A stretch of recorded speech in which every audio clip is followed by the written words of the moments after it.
Oh yeah les gens, bienvenue dans cette nouvelle vidéo. Aujourd'hui on fait l'unboxing de Zig Excalibur One Iron. Donc Zig Excalibur, elle est appelée en français Surgiscalius. Donc c'est tout simplement la nouvelle toupie de Kaiser. Donc une type attaque. Et voilà, une type attaque qui est ultra puissante. Un bon smash. C'est actuellement une des types attaques les plus utiles dans le game actuellement. Donc depuis, en fait, de tout Beyblade Burst God, c'est la type attaque qui ressort le plus avec les John Spriggan de Takara. Donc voilà la boîte. Donc là, ça explique que on a des points de contact majeurs, en gros, qui sont l'épée Excalibur sur le layer et l'épée est en métal. Donc là, voilà, ça nous présente les différentes pièces. The Excalibur, le disque One et le driver Iron, qui est une pointe plate en métal. Donc c'est parti, tout de suite passer à l'unboxing. Donc alors voilà de quoi est composé le pack. Donc c'est un starter, donc on a une toupie plus un lanceur, et puis évidemment les stickers et les notices comme d'habitude.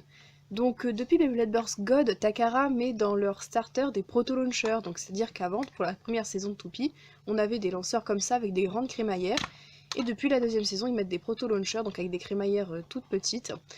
Et c'est vraiment un lanceur qui est pas mal pour débuter, mais il faut tout de suite passer à autre chose, car la puissance est vraiment moindre que sur les autres lanceurs.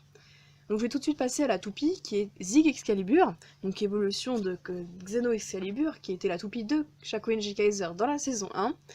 Et donc cette toupie, c'est Excalibur, mais version God System. Donc le God System, ça a été renommé Switch Strike par Hasbro, mais c'est exactement la même chose. Donc on va commencer par le layer, qui est très designé pour l'attaque. Donc là on voit bien que le layer est de forme carrée, donc avec de gros pics là d'attaque, dont l'épée là qui permet généralement de burst l'adversaire. Plus une toupie d'attaque a de points comme ça, de gros points de contact, plus elle a de chance de burst et d'éjecter l'adversaire. Donc cette toupie est vraiment prédestinée pour ça, donc on voit bien les gros points de contact. Et en plus, histoire d'ajouter encore plus de punch au layer, on a par-dessus une épée métallique, donc qui va rajouter de la masse et donc plus de puissance lors des coups qui vont être plus violents que sur une toupie d'attaque classique. Donc voilà, elle est très jolie, il y a une partie bleue, après par-dessus on a une partie rouge translucide, et l'épée en métal, et la God Chip par-dessus qui peut s'enlever, chose qu'on ne peut pas faire sur les toupies Hasbro. Donc je vais passer aux dents. Les dents ne sont pas trop mal, elles sont assez hautes, donc ça va permettre à la toupie de ne pas s'auto-burst lorsqu'elle va lancer des coups assez violents. Le disque, c'est One, c'est un disque tout simple, donc il n'est pas vendu avec une frame, mais on peut tout à fait en mettre dessus. Ouais, Zig Excalibur, c'est vraiment une des rares toupies de Beyblade Burst God à être vendue sans frame, mais on peut bien sûr en mettre une dessus, du moment que c'est un disque qui est sorti sous Beyblade Burst God avec des numéros dessus, c'est possible d'ajouter une frame. Voilà, et il a un petit gimmick avec le layer dont j'expliquerai tout à l'heure quand je montrerai la toupie. Ensuite, on a le driver qui est Iron. Donc si vous connaissez bien les drivers de Beyblade Burst, il y a un driver assez classique, la pointe plate, c'est Axel, le driver Axel qu'on retrouve sur Valkyrie Wing Axel et Days Caesar Voile Axel par exemple. Et là, c'est en fait une amélioration de ce truc-là. Ça reste une pointe plate de base, mais elle est en métal, et le métal va permettre d'obtenir des propriétés différentes sur les toupies. Notamment le fait de maximiser l'endurance, car les toupies d'attaque de base n'ont pas beaucoup d'endurance, et le métal a un coefficient de friction avec le stadium qui est moindre que plastique en fait, et ça va permettre d'ajouter un peu d'endurance tout en conservant l'agressivité de votre toupie d'attaque. Donc je vais monter la toupie et je vais tout de suite passer au petit gimmick avec le layer. Donc pour ceux qui suivent bien l'histoire avec l'animé et qui aiment bien suivre le personnage de Shakuenji Kaiser ou Alexander Shakadera en VF, vous connaissez sûrement ces coups spéciaux, qui sont double impact dans la saison 1 et triple impact dans la saison 2.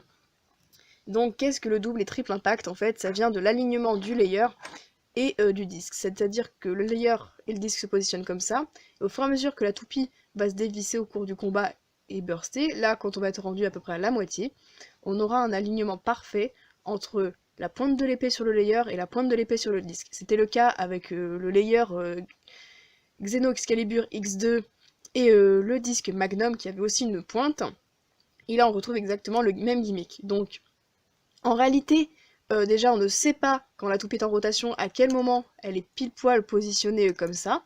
Et en plus, ça ne fait pas beaucoup de différence en pratique que si la pointe les deux pointes de l'épée soient alignées ou pas. Mais voilà, c'est sympa d'avoir ce petit gimmick et de se dire que voilà, on a un disque spécial pour mettre sur cette toupie-là et qui fasse un truc stylé avec. Donc j'ai monté la toupie.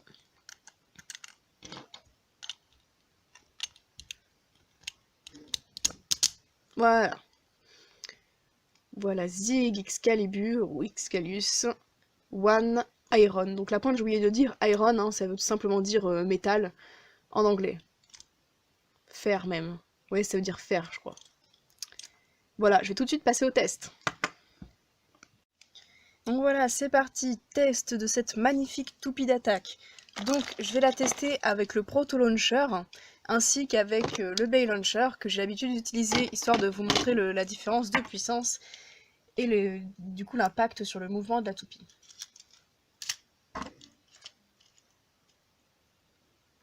C'est tellement petit que j'ai du mal à le tenir. Voilà, donc on voit que la pointe est à un minimum d'agressivité dû au fait qu'elle soit plate. Mais là, vraiment, j'ai pas pu lancer fort avec ce lanceur. Et je vais tout de suite tester avec un Bay Launcher qui a une puissance beaucoup plus... surtout qui n'est pas comparable avec le Proto Launcher.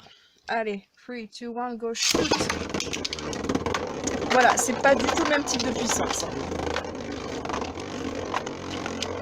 Donc on voit la toupie, voilà, est très agressive. Et quand elle ralentit, évidemment, elle revient au milieu du stadium comme une toupie normale le ferait. Donc, si je pourrais vous donner un conseil avec cette toupie, c'est de changer le driver pour un driver plus agressif tel que Extreme, qui est une pointe plate en gomme. Pourquoi? Parce que cette toupie, eh ben, elle est designée pour le smash attack. En gros, pour taper le plus fort possible en un seul coup et exploser la toupie adverse. Donc ce driver-là est à peine assez agressif pour ça. Donc je conseille vraiment de mettre Extreme sur cette toupie et éventuellement de changer le disque. Après ça, c'est à votre guise. Donc voilà, c'est tout pour cet unboxing. A plus!